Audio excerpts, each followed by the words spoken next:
Do all stories need to be deep and meaningful? The idea for this video was sort of an accident. At first I wanted to do a video about the Red Rising series, but I didn't want to make it a book review.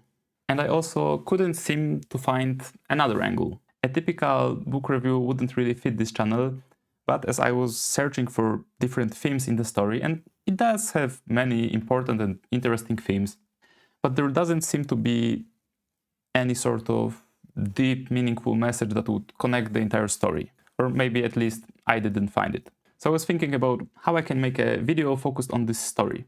I could do a video about the hierarchy and structure of a society, or the rising of the oppressed in Red Rising, or my favorite idea, freedom versus order, how freedom can represent both potential and chaos, and order, on the other hand, can represent both safety, but also a kind of tyranny, since there must be someone keeping the order. And that was my favorite idea, and I even started writing the script for it. But as I was doing more and more research, it led me towards reading some Dostoevsky and Robert Camus, because the idea just described isn't anything new. But as I was researching those other works and writing the script and thinking about the philosophy and reading upon other stories that do a better job at exploring this theme more in depth, the video was barely related to the Red Rising series anymore. And I definitely will record eventually the video about freedom versus chaos and all of those philosophical meanings I just described. But what I wanted to create was a video about the Red Rising series. I wanted to make use of the fact that I finished this entire series of over 1000 pages, and I wanted to share something about it. In the end, I came to a conclusion that Red Rising is mostly entertainment. I won't find a deep philosophical message behind it, because I'm not supposed to. So I ended up asking myself the question that inspired this entire video. Do stories even need to be deep and meaningful to be worthwhile? If you're new here, I'm Luke from Unwritten Tomes. I created this channel to combat mindless consumption, and broadly speaking, I make content about books, stories, and how can they benefit our daily lives. If you want to see how I come up with ideas for these videos and the process behind it, you can join my newsletter. I share some behind-the-scenes content over there. But let's get back to the question. Do stories need to be that deep? Since I don't regret reading the story, I enjoyed it, and I don't think it was a waste of time, then in my opinion, I wouldn't say so. While the story has to have meaning in the context of the story itself, there must be some kind of conflict, there must be stakes, there must be character flows and character motivations. Then yes, in that context, it needs to have a lot of meaning, but in the context of a broader depth outside of the story, not every book must change your entire worldview and perspective on reality. Some stories are simply there to entertain you, and there is some pressure around reading books, this sort of reading culture of productivity, that if you are reaching for a book, then it should be something that will help you grow and develop you.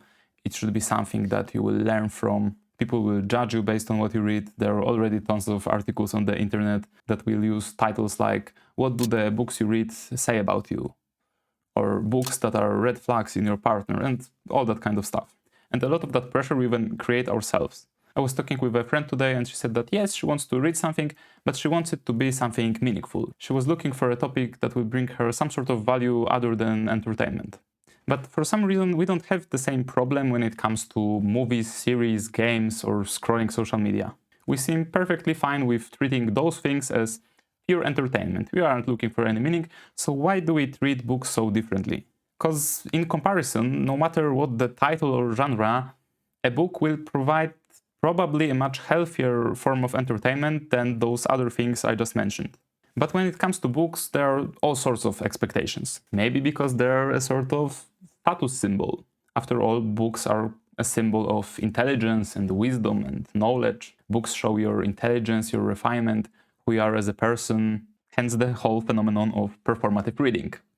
Everyone wants to be the guy reading the classics in a cafe, reading Dostoevsky and drinking black coffee, and maybe you will even close a book and put it on the table for a little bit so that everyone can see the title. Then you take a sip of black coffee and stare into space because you have to process those philosophical ideas, this depth you've just discovered, because you're so refined and special. Yeah, like whatever, right?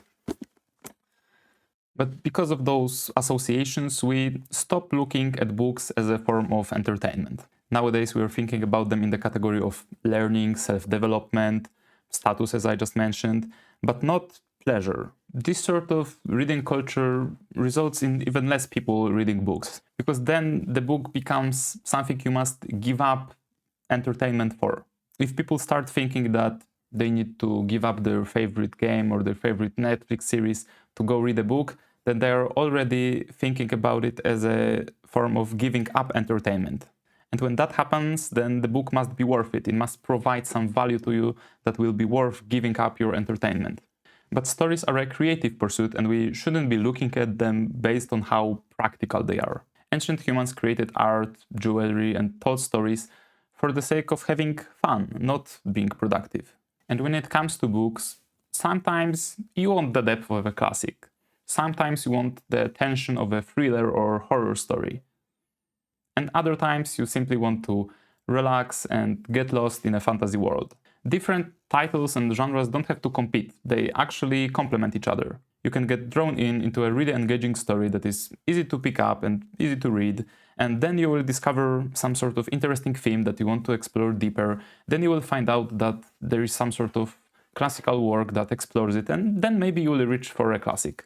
After some time, maybe you get bored and you want to reach for something completely different. That's more or less what happened to me. Good stories made me love reading books. And once I started loving reading and I was reading more and more, I discovered some interesting themes. For example, the research I was doing for this video about freedom versus order that I want to create. A year ago, I would never have imagined myself wanting to read Dostoevsky. But now I actually want to try. The same thing happened with reading the Odyssey. I actually want to show you the cover because it's really amazing. Hold on. Look at this beauty. Amazing. But I don't think I would be able to read it if I wasn't already used to reading a lot of books. Right now I do find it interesting, but it isn't as engaging as, let's say, Red Rising or The Ark of Scythe. So the classics, the depth and meaning, all of it came later. It all started with reading becoming fun. Once I started viewing reading books as a form of entertainment, I became eager to read more, to learn more. I became hungry for knowledge. But there will always be times when I just want to pick up a good novel and relax. There doesn't always need to be a deeper layer to it. Just like you watch Netflix for fun, you should start looking at books as a form of entertainment. Forget the idea of what you should be reading and simply look for something that seems like a fun topic. And most likely, no matter what you end up picking up, it will be worth your time. So as a conclusion to what will happen with the Red Rising video, I want to start a series called Chill Reviews. In it, I'll be looking at interesting themes and ideas that appear in the story, but in a more open-ended way. Sharing my thoughts, interpretations, what I found fun about the story, what I didn't like about the story, but without any sort of deep philosophical conclusion. And maybe I'll also read some funny online reviews along the way. That's it for this video. As I mentioned, you can get some behind-the-scenes content in the newsletter. The link is in the description, and see you guys next time.